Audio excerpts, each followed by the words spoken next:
Welcome to this video lecture. Today I am going to start Union in C language chapter 2. Now let's start. What is union? A union is a special data type available in C that enables you to store different data type in same memory location. Union क्या है? एक special data type है जो किसी में available है और जो आपको हेल्प करता है कि डिफरेंट डेटा टाइप्स को हम सेम मेमोरी लोकेशन पर स्टोर कर सकें. स्ट्रक्चर भी एक स्पेशल डेटा टाइप है बट सब एलिमेंट्स की एक अपनी मेमोरी लोकेशन होती थी. बट यूनियन में एक कॉमन मेमोरी लोकेशन होती है सेम, इसीलिए इसको यूनियन कहता है. You can define a union with many members. आप यूनियन को कई मेंबर्स से डिफाइन कर सकते हैं जैसे स्ट्रक्चर में करते थे. But only one member can contain a value at given time. मतलब एक ही मेंबर को गिवन टाइम पर वो वैल्यू असाइन होगी. Union provide an efficient way of using the same memory location for multipurpose. और यूनियन क्या करता है, जो उसके पास सबसे बड़ा एलिमेंट होता है उसी को मेमोरी लोकेशन प्रोवाइड करता है, बाकी को नहीं. अभी आप आगे समझेंगे कि ये कैसे वर्क कर रहा है. To define a union you must use the union statement in very similar way as you did while defining a structure. आप यूनियन को यूज़ करने के लिए यूनियन स्टेटमेंट का यूज़ कर सकते हैं जैसे कि स्ट्रक्चर में करते थे. The union statement define a new data type with more than one member for your program. जो यूनियन स्टेटमेंट होता है डिफाइन करता है न्यू डेटा टाइप को with more than one member for the programs. Now syntax and example of union. Similar way union, union tag जो भी name है, member definition, curly bracket close हो गया. यहाँ पे एग्जांपल दिया है, हमने एक इंट लिया, फ्लोट लिया, कैरेक्टर लिया. अब यहाँ सबसे ज़्यादा किसकी होगी, फ्लोट की होगी, तो उसको फ्लोट को एक मेमोरी लोकेशन एलोकेट हो जाती है जो सबसे बड़ा होता है. आइए हम पहले समझते हैं कि यूनियन और स्ट्रक्चर में डिफरेंस क्या है, तब तो इस वीडियो को आप समझ पाएंगे, अदरवाइज पूरा कंफ्यूजन में बीत जाएगा ये video. First one is memory allocation. Structure में क्या होता है, एलोकेट करता है separate memory for each member. जितने भी मेंबर होते हैं सबको अलग अलग स्पेस मिलती है, हर एक सब बंदे को एक सीट मिलती है. बट यूनियन में क्या होता है, all the member share the same memory. सभी बंदे एक कॉमन मेमोरी को शेयर करते हैं. साइज क्या होती है उसकी, जो लार्जेस्ट मेंबर की साइज होती है. अब समझिए एक सीट होती है बड़ी सी और उसी को सब शेयर करते हैं और एक ही सीट है, वहाँ पर सबको अलग अलग सीट मिली थी. Access to the member, all member can hold and store value independently. सभी बंदे जो स्ट्रक्चर में होते हैं उनको खुद की वैल्यू होल्ड करते हैं और सबको इंडिपेंडेंटली वैल्यू होती है. Only one member can hold a value at a time as well as all members share the same memory.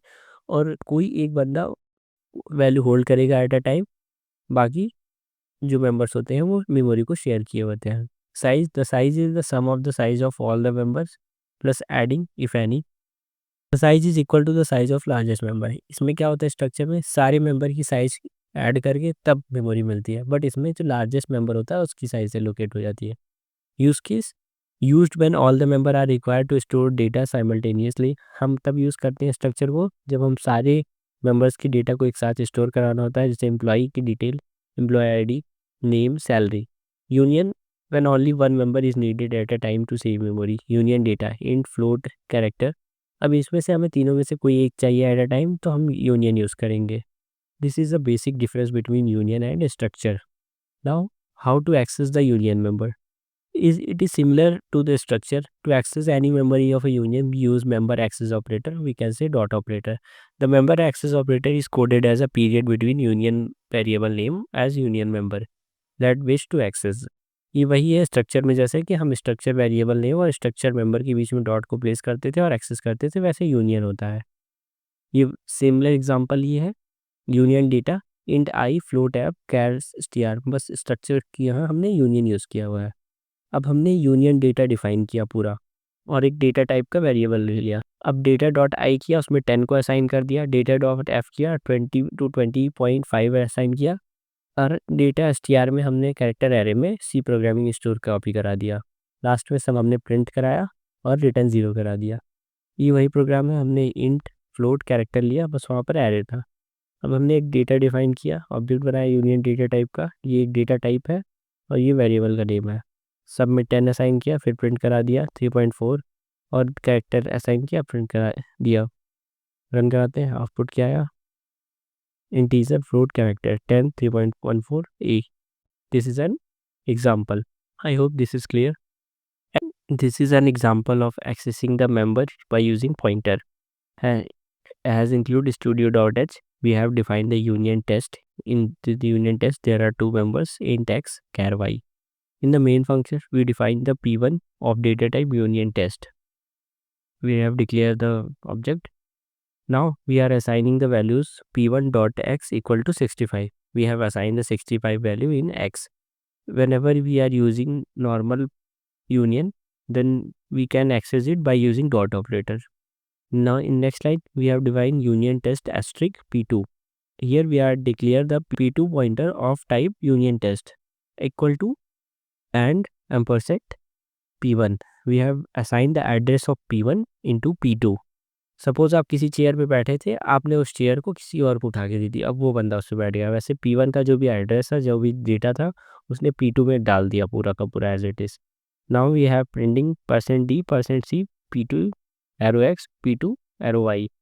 Now we can print the value of x and y and last return 0. चलिए अब इस programme को run करा के देखते हैं।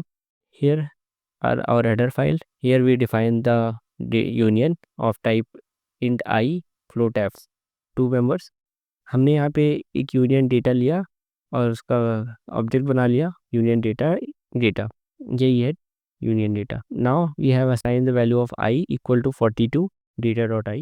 Here we uses the dot because this is normal union data type. In next line we have declared the pointer of data ptr name equal to ampersand data. जो भी एड्रेस था हमारे इसका, उसको हमने डेटा ptr में store करा दिया क्योंकि ये पॉइंटर है. अब हमने प्रिंट कराया %d data ptr arrow I. अब ये पॉइंटर है, इस वजह से हमने यहाँ पर एरो ऑपरेटर यूज़ किया. अगेन हमने f में कोई वैल्यू असाइन नहीं की थी, f में वैल्यू असाइन कर दिया. उसके बाद इसको प्रिंट करा दिया, जो भी वैल्यू आएगी आउटपुट में देखिए. At last we have return 0. हमें आउटपुट मिल गया 42 and 3.14. I hope this is clear to all. Next is application of union. A union allow storing different data type in same memory location. Union क्या allow करता है कि हम store कर सकें different data type in the same memory location. Only one member of a union can hold a value at a time this saving memory. और एक ही member at a time value को होल्ड कर सकता है union में. Union provide an efficient way to reuse memory.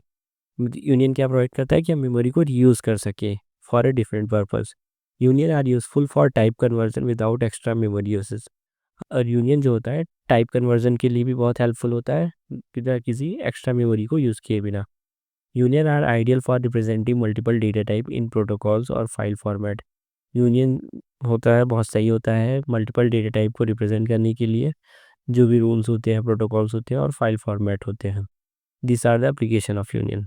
Next is difference between array and structure. First one is data type. Array क्या होता है? Collection of data item of same type. Collection of data item of different type. Structure में different types के वही हो सकते हैं. Declaration, इसमें एरे में डिक्लेरेशन ऑनली होती है, बट स्ट्रक्चर में डिक्लेरेशन एंड डेफिनेशन दोनों भी होते हैं. कोई कीवर्ड नहीं होता है एरे में, बट स्ट्रक्चर में हम स्ट्रक्ट कीवर्ड का यूज़ करते हैं. होमोजेनिटी, होमोजीनियस डेटा टाइप होते हैं और इसमें हेट्रोजीनियस मतलब वही डिफरेंट डेटा टाइप्स होते हैं. Array name represent the address of the starting element. Structure name is a tag, shorthand for declaration. Structure name क्या होता है? एक टैग होता है, एक शॉर्ट हैंड होता है जो कि डिक्लेरेशन के लिए यूज होता है. Memory allocation, memory is continuous, memory is allocated for each member separately.